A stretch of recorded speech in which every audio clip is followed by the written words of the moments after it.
Настоящий концерт устроил житель дома по улице Авангардная вечером. Он, по предварительным данным, включил газ и угрожал взорвать дом. Под воздействием наркотиков мужчина также пытался спрыгнуть с балкона 3-го этажа. Людей эвакуировали, а мужчину долго убеждали в том, чтобы он покинул квартиру и сел в карету скорой помощи. После нескольких часов житель дома вышел на улицу с ножом.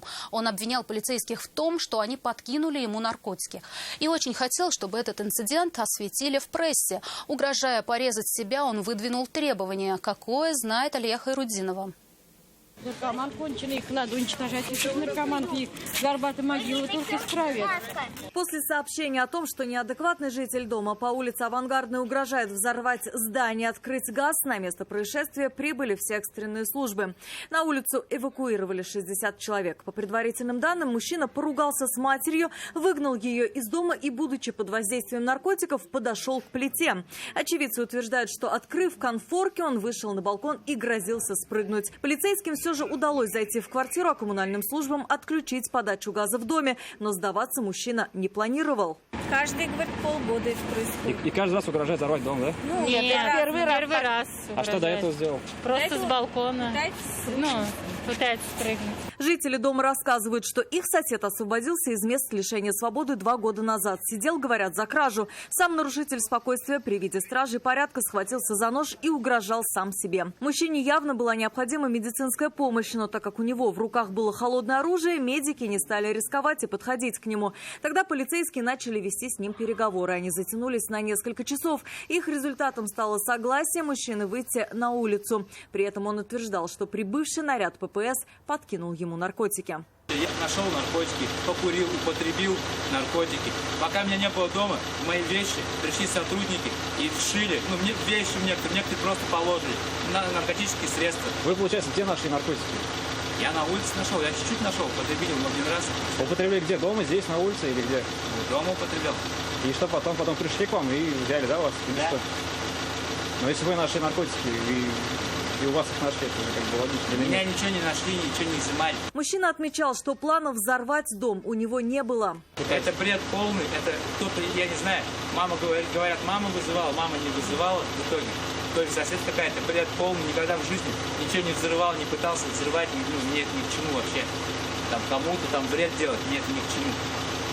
Просто я хотел, ставил нож и сам себя пытался, вернее, если бы напали, чтобы не сесть в тюрьму по 228 меня за свои наркотики. Жизнь самоубийством покончит.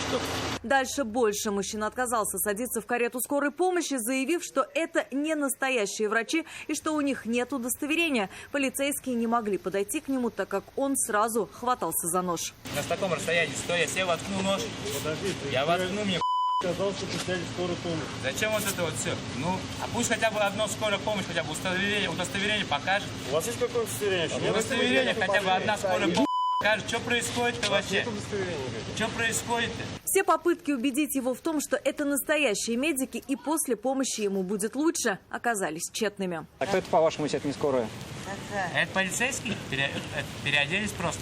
И машину перекрасили, да? Дальше он выдвинул требование допустить нашу съемочную группу и понятых в его квартиру, чтобы показать, где, по его мнению, полицейские якобы спрятали наркотики. Но перед этим он спрашивал удостоверение у каждого, так как не верил, что перед ним не полиция. Вот, смотрите, ТНВ. Видите? Да, съемка ведется, да? Ведется. Пойдем. Добрый, стой нож. Я возле подъезда сказали, брошу. Возле подъезда я выброшу. Мужчина обещал, что как только нашу съемочную группу и 2 понятых запустят в подъезд, он сразу же бросит нож возле двери. Нож оставляйте, сразу сказал. Оператор, включена камера. Да, включено, все снимаем. Нож оставляй. Давай так выпусти его хотя бы. Нет, вы тоже сказали. Я людьми рисковать не собираюсь, понимаешь? Наверх лучше, я сейчас здесь брошу, сейчас залетят это. Но своих обещаний не выполнил. Вместо этого, приставив его к горлу, поднялся наверх. Но поднявшись на 3-й этаж, он был задержан. Нож успели выбить у него из рук. Телевидение-то снимайте. Видите, что происходит? Вот понятые. У нее не нарушено. В итоге задержанного посадили в патрульный автомобиль. Теперь после проверки по данному факту будет принято процессуальное решение. А местные жители надеются, что не увидят его гораздо больше, чем 3 дня. На такой срок раньше забирали мужчину после подобных представлений. Алия Хайрудинова, Айрат Назипов, Наиль Абдуллин. Вызов 112.